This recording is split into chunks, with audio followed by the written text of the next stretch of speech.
Hello, welcome to our latest deep dive. So Virginia Woolf once made this genuinely startling confession in a letter. Oh, right. A line that just completely upends how we usually think about illness and art, Exactly. She wrote, and this is a direct quote, "My madness has saved me." which is such a powerful thing to say. It really is. So today, we aren't looking at a medical text or like a clinical diagnostic manual. No, we are looking at a literary masterpiece, Yeah. one that maps the human mind, trauma, and consciousness better than a functional MRI. Yeah, our mission today is to explore the sheer architectural and, well, the psychological genius of Mrs. Dalloway. And we're grounding this exploration right in the text of the novel itself. Right, specifically heavily guided by Nadia Fusini's brilliant analytical introduction to a recent edition. Yeah, Fusini pulls extensively from Woolf's own personal diaries during the exact time of composition. Which is such a goldmine. Because for you listening, if you think this is just a story about a high society woman throwing a fancy party, Oh, it is so much more than that. it really is. It's this profound shortcut to understanding a cornerstone of 20th century modernism. It decodes the invisible threads that bind society together. And it confronts how the unhealed past perpetually haunts the present. So let's just jump right in. Let's do it. It is a profound starting point because to even approach Mrs. Dalloway, you kind of have to discard the traditional architecture of the Victorian novel. Right, like the neat little structure. Exactly. Woolf just wasn't interested in a neat chronological plot where, event A logically causes event B. She was attempting something way more radically invasive. She really was. She wanted to capture the stream of undifferentiated, often contradictory random perceptions that make up our actual lived experience. Like the millisecond to millisecond reality of being human. Yeah, exactly that. And the genesis of this novel, how she actually arrived at this radical form in the early 1920s, is inextricably linked to that confession you just mentioned. The "my madness has saved me." Right. It's linked to her own psychological precipice. Because reading through Fusini's notes on Woolf's diaries, I get this distinct impression that writing this book wasn't merely like an artistic experiment for her. No, not at all. It reads more like a psychological survival mechanism, like she was performing open-heart surgery on her own trauma. That's a great way to put it. Yeah. We know the seed was planted around October 14th, 1922. Right. She had originally written a short story called Mrs. Dalloway in Bond Street. But the character of Clarissa Dalloway agitated her, right? Like deeply. Agitated her so much, she couldn't contain her in a short format. She had to expand it. Okay, let's unpack this. Because the agitation was rooted in a very fresh, very disturbing reality. It was. Just a few days prior, on October 8th, Woolf recorded in her diary the death of Kitty Maxis. And Kitty was a prominent figure in Woolf's life, yeah. Very prominent. She was an intimate friend of Woolf's mother, and in many ways, Kitty was the archetype of the high society hostess. The person everyone loves to be around. Exactly. Universally praised for her ethereal grace and her exquisite, delicate sympathy. But Woolf had a highly ambivalent relationship with Kitty, didn't she? She did. She admitted to harboring a persistent distaste for her. Distaste is such a strong word. It is. She found her somewhat limited, and she famously described Kitty with the word tinselly. Wow. Tinselly. That is such a devastatingly precise critique. Isn't it? I mean, it implies something that catches the light beautifully but has absolutely no structural integrity. Right, it's decorative. Artificial and ultimately kind of cheap. And you see that exact ambivalence bleeding straight into the early drafts of Clarissa Dalloway. You do. But then Kitty Maxey dies under highly ambiguous circumstances. Right, she supposedly fell over banister. Supposedly. But many in their circle quietly suspected it was a suicide. Which is just jarring. So Woolf is suddenly forced to reconcile this quote-unquote tinsely society woman with the profound, devastating gravity of a fatal plunge. And that irreconcilable friction, that is the engine of the entire novel. It really powers the whole thing. It does. Woolf takes a real-world tragedy, steeped in ambiguity and her own personal ambivalence, and essentially uses it as the crucible to forge a new kind of psychological fiction. Which is incredible. But how does Woolf's own struggle with mental health play into this specific creation? Well, to understand how she metabolized this, we have to look at the broader psychiatric landscape of 1922. Okay, set the scene for us. Freud's theories were rapidly permeating the Bloomsbury Group's consciousness at the time. Right, they were all reading Freud. Yeah, and a core Freudian concept then was the idea of neurotic illness not merely as a deficit, but as a sick individual's desperate, instinctive first attempt at a cure. Wait, a cure? So the illness is trying to fix the brain. Exactly. The symptom is a maladaptive attempt to reestablish a relation to reality. Oh, wow. That reframes my madness has saved me completely. Completely. The madness wasn't the disease destroying her. The madness was her brain's radical, maybe desperate strategy to keep her alive in the face of overwhelming trauma. Yes. And she translates that exact cognitive strategy into her literary form. Because her writing process for this book was intense, right? Very. It involved intense periods of manic focus, sandwiched between severe, debilitating bouts of physical and mental illness. I read she had a 6-week stretch of influenza where she literally felt suspended in a twilight state between life and death. She did. And she weaponized that liminal state. How so? Well, she explicitly translated her own convalescence into Clarissa Dalloway's weak heart following her own bout with influenza. Oh, that makes so much sense. And then she channeled the sheer terror of her own mental fragmentation into the character of Septimus Warren Smith. Right. But the true innovation born from this period was her structural technique, the thing she called the tunneling process. Yes, the tunneling process. She realized that to portray the true depth of human consciousness, she couldn't just describe what a character was doing in the present moment. Because that's too flat. Too flat. She had to dig out vast caves behind her characters to unearth their histories, their traumas, and their lost loves. The mechanics of how she actually executes this tunneling on the page are just staggering to me. It's brilliant. Because she doesn't use clunky flashbacks. You know, she doesn't use chapter breaks that say, like, 10 years earlier. No, she uses the physical environment of London to trigger a collapse of time. Exactly. Like, a character will hear the squeak of a hinge on a door in Westminster in 1923.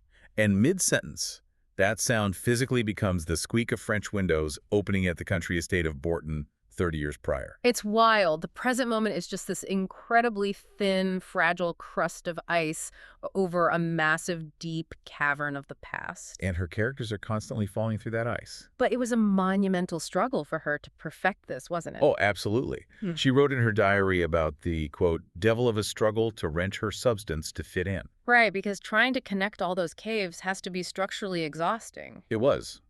But the tunneling process was her way of solving the problem of form. The caves she dug behind Clarissa, behind Septimus, behind Peter Walsh, they all eventually connect. In the immediate, fleeting present moment of a single Wednesday in June. Precisely. The past isn't behind them in this book. It is beneath them, fundamentally shaping every single step they take on the pavement. Which sets up the central dynamic of the novel, really. The dual protagonists. Clarissa Dalloway and Septimus Warren Smith. Yeah. They act as these profound psychological doppelgangers. They really do. They're like two tuning forks placed in the same room. I love that analogy. You strike one and the other vibrates with the exact same frequency. Even though they never actually meet, never touch, and inhabit entirely different social spheres. So they are basically the twin pillars of Woolf's own psyche, just externalized and set loose in London. That's exactly what they are. Let's look at Clarissa first. She represents the drive toward integration and light. Even her name, Clarissa, it literally alludes to clarity in St. Clara, right? Yes, very intentionally. She operates entirely within the social world. She is throwing a party. She is buying flowers. And she is fiercely attached to the present moment. She literally thinks to herself, life, London, this moment in June. But her attachment to the present is a direct result of her complex relationship with the past. Exactly. And here is where I genuinely struggle with Clarissa. And I know Woolf's own contemporaries, like Lytton Strachey, struggled with her too. Strachey definitely found her disagreeable. Yeah, because half the time I'm reading her, I find myself agreeing with her harshest critics. Oh, so? Well, she can come across as incredibly vain and just aggressively superficial. She's fretting over the mending of her green silk dress and the exact placement of roses. Well, a block away, a veteran is literally losing his mind. Right. So how are we supposed to reconcile this intense shallowness with the profound psychological depth Woolf is claiming for her? That's the core question. And it requires looking at her superficiality not as a flaw, but as a deliberate philosophical armor. Philosophical armor, I like that. Nadia Fusini points out that Clarissa operates fundamentally within what we'd call the comic spirit. The comic spirit, like comedy. Not exactly comedy like a joke. Hmm. To understand this, we have to see how Woolf was drawing heavily from ancient Greek tragedy. Dang, a great tragedy. Specifically, Aeschylus's Choephori, which is the second play of the Oresteia. Right, the Oresteia. In that framework, there are the Furies, these dark subterranean deities demanding blood and vengeance for past traumas. They just relentlessly hunt you down. Yes. And Clarissa's response to the Furies of her own life, to the trauma of illness and the inevitability of death, is what the Greeks called propitiation. Propitiation. The act of pouring wine on the altar. Yes. Appeasing the violent gods of chaos so they just don't consume you. So wait, throwing a massive high society dinner party in Mayfair just a few years after the utter slaughter of World War I. Yes. It isn't just a frivolous hobby for her. No, it's not. It is a frantic, necessary act of propitiation. It's Clarissa pouring wine on the altar of London to keep the darkness at bay. That is precisely it. Clarissa embraces the Augenblick. The Augenblick. It's the Nietzschean concept of the transient, fleeting moment of the now. She embraces it with a kind of maternal ferocity. So she isn't naive about the void. Not at all. She feels it constantly. She knows her heart has been permanently damaged by influenza. She knows her youth is gone. But she formulates a response to that existential dread. Yes, which she internally describes as an atheist's religion of doing good for the sake of goodness. Wow. She fights the creeping annihilation of time and death by bringing people together in a brightly lit room. She fights the darkness with a dinner party. The aesthetics are her morality. Exactly. And that makes Septimus Warren Smith the absolute inverse of that survival strategy. Because if Clarissa is propitiation, pouring the wine to appease the Furies, Then Septimus is the man who has been entirely consumed by them. yeah, Septimus represents lamentation. He is the classic tragic hero, but placed in the grim reality of a post-war working-class London. He is a veteran of the trenches suffering from severe shell shock. Or what modern psychiatry would classify as acute post-traumatic stress disorder. Which is fascinating because the term PTSD didn't even exist then. It didn't. But if Clarissa's tunneling process goes deep into the idyllic, nostalgic gardens of Bourton, Septimus's caves drop straight into the mud, the shrapnel, and the rotting corpses of the Italian front. And the psychological mechanics of PTSD that Woolf captures here are just astonishing. They really are so accurate. His brain has essentially lost the ability to stamp his memories with a past tag. Yes, because the trauma of losing his commanding officer and friend, Evans, was so horrific, it broke the temporal sequencing of his mind. He hates his past because it is a nightmare. But because he cannot integrate that past, he is entirely incapable of projecting a future. Exactly. He is trapped in a permanent, terrifying hallucination of the present. And without the integration of past, present, and future, the continuation of the self is just impossible. It is. Clarissa survives because she weaves her past into the present to construct a future, even if that future is just an evening party. Memory, for Clarissa, acts as a protective halo. But for Septimus, memory is a violently disruptive agent. It tears the fabric of reality to pieces. It is the literal manifestation of those Greek furies hunting him through the streets of Regent's Park. Yes. And the true genius of the novel's architecture is how Woolf connects these two isolated poles of the human experience. Right, because she doesn't use a contrived Dickensian plot twist. No, they don't discover they are long-lost cousins or bump into each other in a shop. They are bound together by the invisible, inescapable environment of the city itself. They are connected by rhythm, by air, and by the physical sensation of time. Which brings the entire project into focus right from those iconic opening lines. The opening is an absolute masterclass in establishing this environmental rhythm. She famously opens with, "Mrs. Dalloway said she would buy the flowers herself, for Lucy had her work cut out for her." And immediately, right after that, we tunnel back into her memory of her youth at Bourton. What a lark. What a plunge. For so it had always seemed to her when, with a little squeak of the hinges, which she could hear now, she had burst open the French windows and plunged at Burton into the open air. The rhythm there is just incredible. The physical sensation of those words. What a lark. What a plunge. Woolf isn't just describing a memory. No, she's forcing prose to behave like poetry. The rhythm mimics the actual physical act of throwing open a window and feeling the shock of cold morning air. And notice the word choice there, a plunge. Yeah, it's exhilarating, but it's also dangerous. It evokes diving into cold water, but it also subtly foreshadows Septimus's fatal plunge at the end of the novel. Oh, wow. I never even put that together. It's all connected by this deep underlying frequency. Fusini emphasizes this exact point. Woolf wanted to transform the linguistic sign into a symbol. She wrote in her diary that she wanted the words to be all glued together, fused, glowing. And she establishes the setting with intense rhythmic precision. It is mid-June. The war is over. The king and queen are at the palace. There is a palpable stirring of life in London. Galloping ponies, tapping cricket bats. But presiding over all of this, functioning as the sonorous center of gravity for the entire novel, is Big Ben. Yes, Big Ben. Because Big Ben isn't just a clock in this book. No, it is the antagonist. Time is spatialized as a physical heavy force. Woolf repeats this haunting refrain throughout the day whenever the clock strikes. The leaden circles dissolved in the air. The leaden circles. Time isn't an abstract measurement. It is heavy metal dissolving in the atmosphere, raining down on the inhabitants of London. It pushes everyone forward relentlessly toward the end of the day and ultimately toward their graves. Which reflects some heavy philosophical influence, right? Very heavy. It reflects the profound influence of Henri Bergson's philosophy of time, which was heavily discussed in Woolf's circles. What was Bergson's main idea there? Bergson differentiated between durée. Durée. Yeah, the subjective, elastic, internal experience of time where a single memory can last an eternity. Okay, internal time. Right.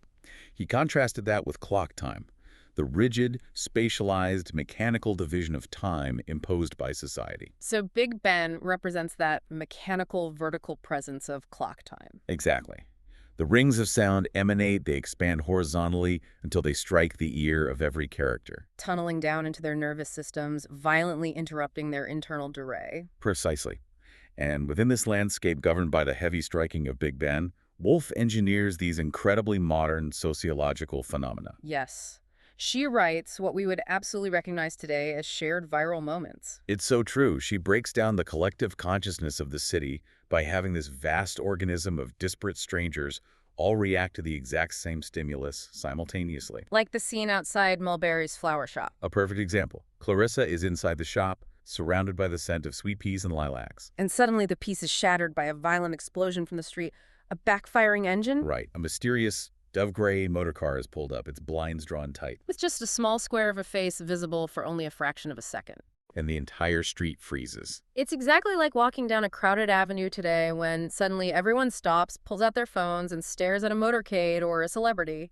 The rumor ripples through the crowd instantly. Is it the Queen?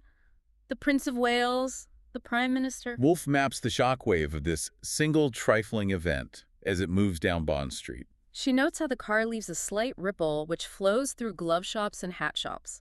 For 30 seconds, all heads incline the same way. It is a demonstration of how society temporarily forms a unified organism. Even Septimus, who is spiraling into a severe panic attack on the pavement nearby, is rooted to the spot. But his interpretation is vastly different. Right, because while the wealthy shoppers feel a surge of patriotic thrill, Septimus looks at the drawn blinds of the car and thinks the world is threatening to burst into flames. He genuinely believes he is personally blocking the way, that this machinery of state is a physical threat to his existence. Yet they are locked in the same moment. They are. And immediately after the car glides away, the collective gaze shifts upward. An airplane flies overhead, writing letters in white smoke against the blue sky. TOF. Everyone looks up. Clarissa looks up from her flowers. Septimus looks up from his terror. The old bigger women look up.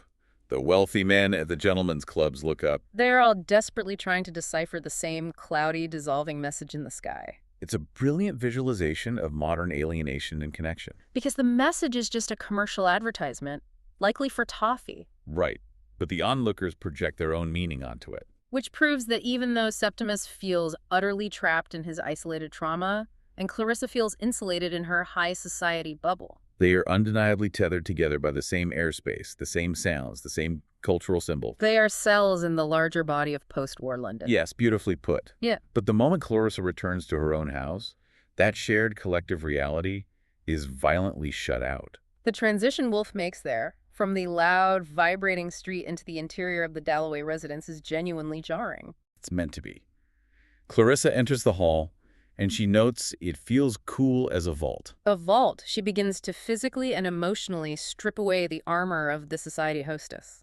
She feels like a nun who has left the world, feeling the familiar white veils fold around her as she ascends the stairs. And she climbs to her narrow bed in the attic room. The attic is a highly charged psychological space for her, It represents her sanctuary, her ultimate independence. but it is also a place of acute isolation and an undeniable confrontation with aging. She pierces her pincushion. She reflects on her narrow bed, noting with a chill that narrower and narrower her bed will be. Which is a very clear, subtle nod to the inevitable narrowness of a coffin. Yeah, that chill is palpable. And to combat this chill, to help her sleep, she reads Baron Marbeau's Memoirs of the Retreat from Moscow. Think about how strange and revealing that detail is. It's so weird. Here's a wealthy Mayfair hostess throwing a glittering party, and her comfort reading is a brutal military memoir about Napoleon's freezing, disastrous retreat through the Russian winter. She connects with this text because survival in a freezing, desolate wasteland accurately reflects her own internal emotional landscape. She possesses a profound self-awareness of her own emotional limitations, doesn't she? She does. She reflects on how she lacks something central, something warm that breaks up surfaces. She describes herself as having a virginity preserved through childbirth, which clung to her like a sheet. It is a startling admission. Especially since she's married and has a 17-year-old daughter. Yet she considers her core self to be utterly untouched, virginal, and perhaps emotionally frozen. But this frozen state makes the contrast with her most passionate, exquisite memory all the more devastating. Right, because as she takes off her hat and prepares to mend her torn green dress. Which is literally knitting the torn fabric of the now and the then together. Oh, I love that. While she's doing that, she tunnels deep into her memories of Sally Seton at Bourton. Ah, Sally Seton. She represents the radical, untamed potential of Clarissa's youth. She was the wild, dark-haired, French-blooded rebel who bicycled round the parapet, smoked cigars, and shocked the conservative adults of Clarissa's family. Clarissa remembers the sheer purity and integrity of her feeling for Sally. She explicitly notes it wasn't like a feeling for a man. It was completely disinterested, fiercely protective, and overwhelmingly intense. And the memory climaxes with a kiss that defines Clarissa's entire emotional life. They are walking past a stone urn with flowers in it. Sally stops, picks a flower, and kisses Clarissa full on the lips. Clarissa describes it as feeling like she had been given a diamond, something infinitely precious. But listen to the exact thought Woolf attributes to Clarissa in that moment of ecstasy. She thinks of a line from Shakespeare's Othello. If it were now to die, 'twere now to be most happy. The literary illusion is the key to her entire psychological structure. Well, so? Because it inextricably links the absolute highest peak of human joy directly with the concept of death. To feel that deeply is to court annihilation. Exactly. And it is precisely this dangerous, ecstatic vulnerability that Clarissa has spent her entire adult life running from. Right. Her marriage to Richard, her parties, her attic room. They are all defenses built to ensure she never feels that close to death or life ever again. And right as she is immersed in this memory, right as her defenses are lowered, the present violently intrudes. There is a knock at the door, and in bursts Peter Walsh. Newly returned from India after 5 years. And Clarissa instinctively tries to hide her green dress, acting exactly like a virgin attempting to protect her chastity from a sudden invader. Because Peter Walsh is the physical embodiment of the emotional chaos Clarissa rejected. He is the man she refused to marry all those years ago at Bourton. And Woolf gives him a physical tic that is an absolute masterclass in analyzing behavioral psychology. The pocket knife. Yes. Throughout the entire novel, Peter is constantly opening and shutting a large, horn-handled pocket knife. It is such a brilliant, revealing mechanism. It's the 1920s upper-class equivalent of someone aggressively clicking a ballpoint pen during a tense meeting. Or obsessively refreshing their smartphone screen when they feel socially outmatched. Exactly. It is a physical manifestation of his latent aggression, his phallic insecurity, and his utter emotional messiness. He flicks the blade open when he feels defensive or critical of Clarissa's life. And he snaps it shut when he is trying to exert control over his own spiraling emotions. And he loses control entirely in this scene. He really does. He's come to Clarissa ostensibly to announce that he is in love with a 24-year-old married woman in India named Daisy. And that he has returned to London to arrange her divorce. He wants to project an image of the dashing, passionate, romantic hero. Yet, within minutes of sitting in Clarissa's drawing room, the oppressive weight of their shared history just crushes him. The undeniable physical reality of their aging bodies and his own bone-deep insecurities, He just breaks down and weeps. He bursts into tears. And Clarissa comforts him. She takes his hand, she kisses him on the cheek, but internally, she remains devastatingly composed and observant. She really is. She thinks he is in love, acknowledging his passion, but in the exact same breath, her tunnel vision notes that he has no flesh on his neck. That his hands are red, and he is 6 months older than she is. She sees the unromantic, decaying reality of him. The tragedy of this encounter highlights the divergent survival strategies they chose. Right. Peter has spent his life demanding the impossible from people, making terrible emotional scenes, chasing intense passion, but constantly feeling like a failure. He considers himself a socialist, a bohemian intellectual, but he is desperately seeking validation from the very establishment he critiques. Clarissa, conversely, guarded her soul. She chose to marry Richard Dalloway because, as Peter bitterly realizes in this scene, Richard gave her space. Richard didn't demand the entirety of her soul the way Peter did. Peter wanted to merge completely. Which to Clarissa felt like suffocation. Exactly. So as Peter flees the house, the clock of St. Margaret's strikes 11:30. Woolf describes the sound gliding into the recesses of Peter's heart. But we quickly realize that Peter's romantic turmoil, his weeping over a married woman in India, is a luxury of the privileged.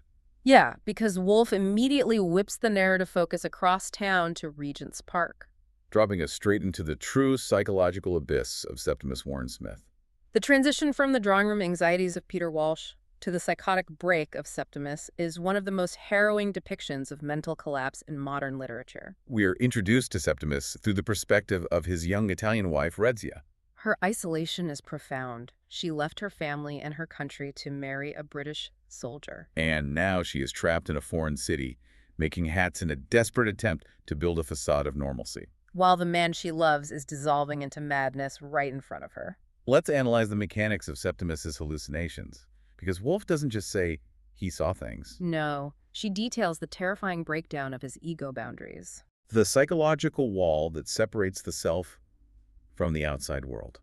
He looks at the trees in the park and truly believes the leaves are connected by millions of invisible fibers directly to his own body. If a branch moves, he feels the physical pull in his own muscles. He hears dogs barking miles away and interprets the sound as the cries of people seeking and not finding. It is absolute sensory overload leading to existential collapse.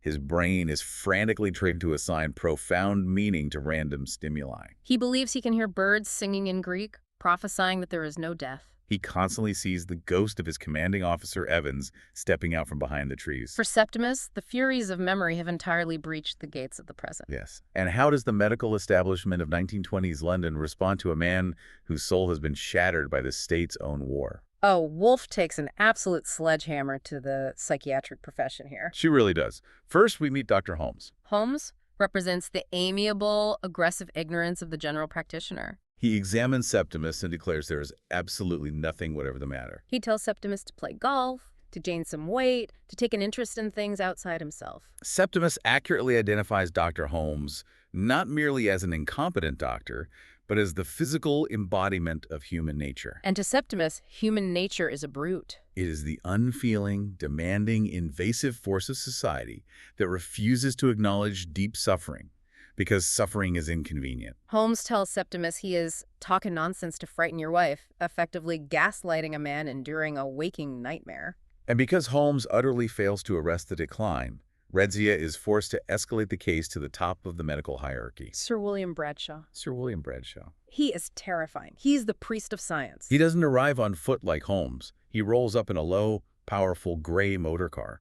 Woolf describes him as having a wall of gold mounting between him and all earthly anxieties. He is the ultimate gatekeeper of societal norms, a man who dictates reality for the upper classes. And Bradshaw's entire psychiatric philosophy is built on a single tyrannical concept. Proportion. Proportion. And proportion, in the context of 1920s British imperialism and post-war recovery, simply means act like a proper British citizen. It means repressing trauma, returning to work, and not making a scene. Bradshaw listens to Septimus for roughly 3 minutes. Determines he is suffering from a complete physical and nervous breakdown.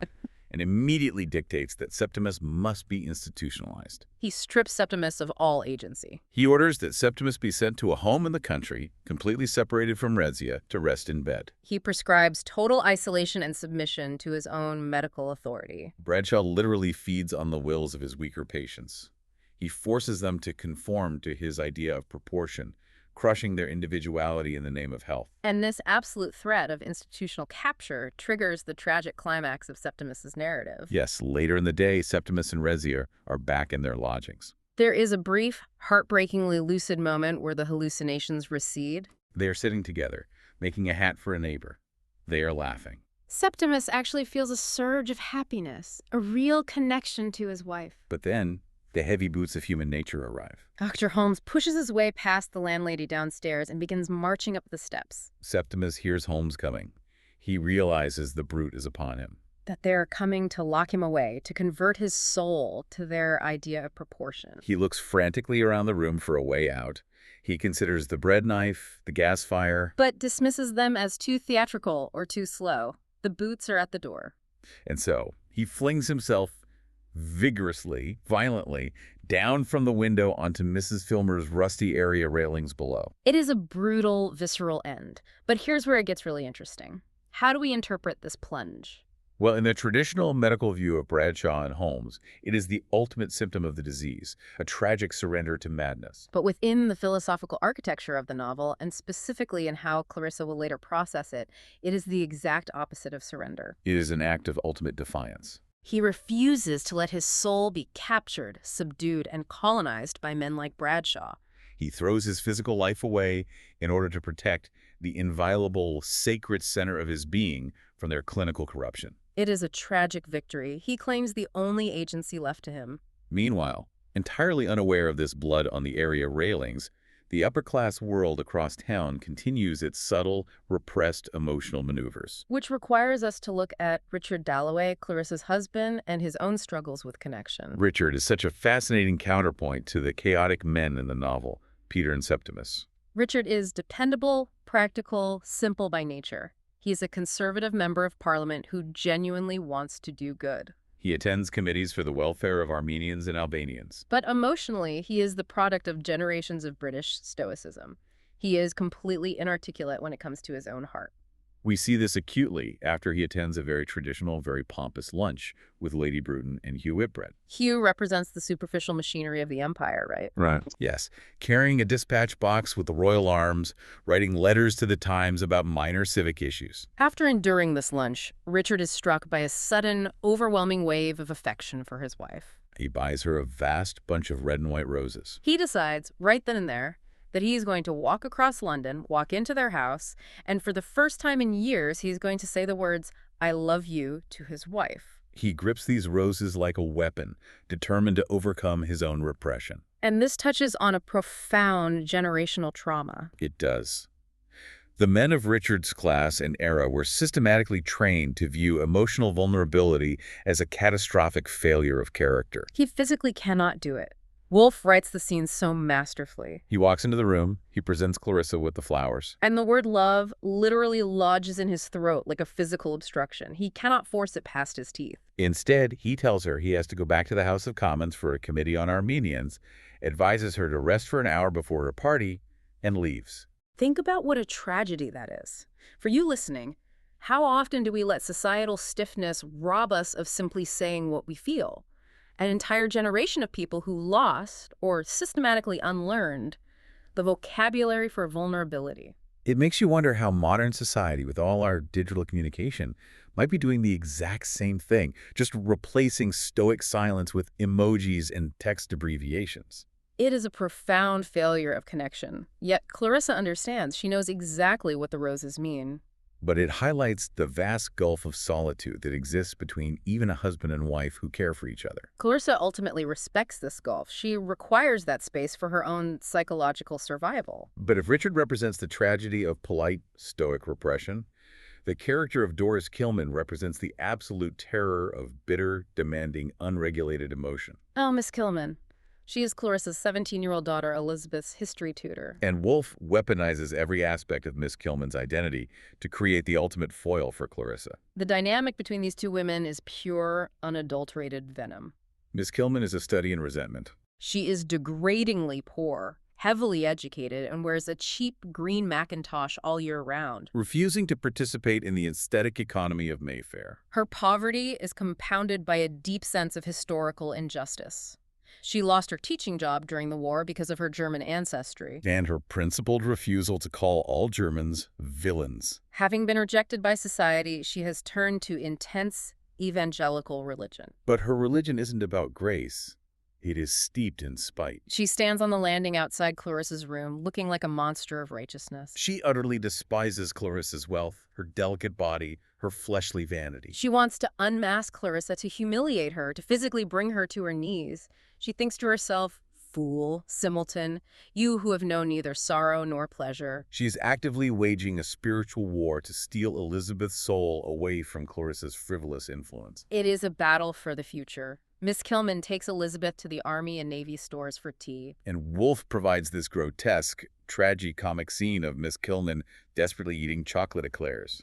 It is a brilliant psychological portrait of a woman trying to subdue the flesh through religion, while simultaneously betraying her ravenous, starved, emotional, and physical hunger by viciously consuming pastry. She projects all her suffocating need onto the young girl. But Elizabeth is beginning to mature. She feels the heavy, suffocating weight of Miss Kilman's emotional demands. And she gently but firmly leaves her at the marble table. Miss Kilman is left stricken among the teacups, realizing her youth and beauty are gone, and that Mrs. Dalloway, the frivolous woman of the world, has triumphed. Elizabeth walks out, gets on an omnibus, and calmly explores the Strand, realizing she might want to be a doctor or a farmer. She represents the future moving forward, unburdened by the furies of the older generation. And as the day sinks into evening, we arrive at the structural convergence of the novel, Clarissa's party. This is where all the tunneling, all the isolated paths across London finally intersect. The party is the physical manifestation of Clarissa's act of propitiation. It is her offering to the gods of chaos. Everyone is there. Peter Walsh arrives, opening and shutting his pocket knife. Sally Seton crashes the party uninvited. She is now Lady Rossiter, married to a bald industrialist with 5 sons in Manchester. Which is a hilarious and slightly tragic domestication of her wild youth. The Prime Minister himself makes an appearance. And Woolf adds a brilliant touch here. When the Prime Minister enters, he looks surprisingly ordinary, almost ridiculous in his gold lace. She deflates the awe of pure power by showing it up close. The party is a massive social success. Clarissa is operating at the peak of her powers, binding people together, managing the flow of the room. But amidst the chatter and the clinking glasses, Sir William and Lady Bradshaw arrive late. And they bring the ultimate violation to Clarissa's sanctuary. They bring death to the party. Lady Bradshaw, in a clumsy attempt to excuse their tardiness, casually whispers to Clarissa that a young man, a patient of her husband's, has killed himself that very afternoon. Imagine the shock of that. You are throwing the perfect party, you are pouring the wine on the altar to keep death away, and the high priest of science walks in and drops a suicide in the middle of your drawing room. Clarissa's initial reaction is visceral fury.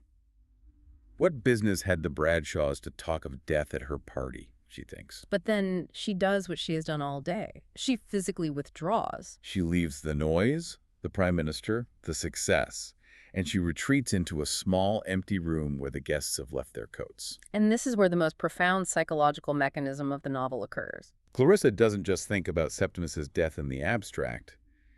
She engages in an act of supreme, visceral empathy. She physically recreates his suicide in her own mind. Woolf writes, "Up had flashed the ground. Through him, blundering bruising, went the rusty spikes. There he lay with a thud, thud, thud in his brain, and then a suffocation of blackness." Clarissa embodies the terror and the physical agony of a working-class veteran she never even met. The society hostess and the shell-shocked soldier merge perfectly in this quiet little room. And through this empathic somatic connection, she reaches her great epiphany. She understands exactly why he did it. She recognizes Bradshaw as the ultimate enemy of the soul, the force that forces the human spirit to surrender its depth to society's proportion. She thinks the central thesis of the book, Death was defiance. Death was an attempt to communicate. She realizes he threw his life away to preserve his center. And in response, she doesn't feel pity. Pity would be condescending. Right. She feels a sudden, profound gladness. She is glad that he had done it, glad that he had plunged, while she and the Bradshaws went on living. His death serves as a counterweight to her life. By acknowledging his ultimate sacrifice to the void, she clarifies the immense value of her own continued existence. Through an intense awareness of his finitude, she frees herself from the meaningless domination of nothingness. She walks to the window, parts the curtains, and looks across to the room opposite. Throughout the day, she had observed an old lady in that room. And now, the old lady is there again. She stares straight at Clarissa, then calmly moves about her room, prepares for bed, and turns out the light. The clock begins striking. The leaden circles dissolve. And Clarissa repeats the lines from Shakespeare's Cymbeline that she read in a shop window that morning. Fear no more the heat of the sun. It is a moment of total, profound acceptance. She accepts the passage of time, she accepts the inevitability of death, and she accepts her own role as a creator of life's brief, luminous moments against the dark. The old lady acts as a silent witness, casting a benevolent illumination over the world, inviting Clarissa to accept reality without the armor of her vanity. Strengthened by this silent communion, Clarissa knows she must go back. She must assemble her life. She must find Sally and Peter. She must fulfill her role in the present moment. She leaves the little room and returns to the party. Which sets up the final, masterful stroke of the novel. Woolf doesn't end with Clarissa making a grand speech or having a final confrontation with Peter. She ends by shifting the perspective away from Clarissa entirely to show the effect Clarissa has on others. We look through the eyes of Peter Walsh. He is sitting with Sally. He has spent the entire day criticizing Clarissa, telling himself he isn't in love with her anymore, calling her cold, a snob, a failure. But as the party winds down, he is suddenly gripped by an overwhelming, inexplicable emotion. Let me read the exact final lines, because they are perfect. Please do. What is this terror? What is this ecstasy? He thought to himself. What is it that fills me with extraordinary excitement? It is Clarissa, he said.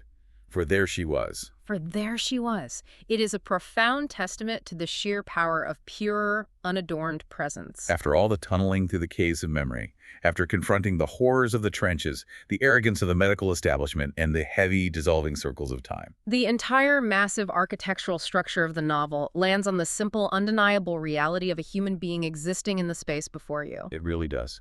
It leaves you with such a massive philosophical thought to carry with you. We spend our entire lives worrying about our tangible achievements. We worry about what job we get, who we marry, how much money we make, or what brilliant things we say in meetings to impress people like Bradshaw. But Woolf suggests our greatest, most terrifying, and most ecstatic impact might have nothing to do with what we do. It might just be our mere presence in the minds and hearts of others. Clarissa's greatest triumph isn't a speech or an action, it is simply appearing. It is simply being in the doorway, perfectly seen and deeply felt by someone who has loved her, however imperfectly, for 30 years. It forces you to ask yourself, who are you simply there for in your own life? Whose presence fills you with that terror and ecstasy? And for whom do you provide that same profound weight? It demands that we look past the X-rays, past the superficial social armor of our daily lives, and gaze directly into the deep, turbulent, beautiful waters of human consciousness and connection.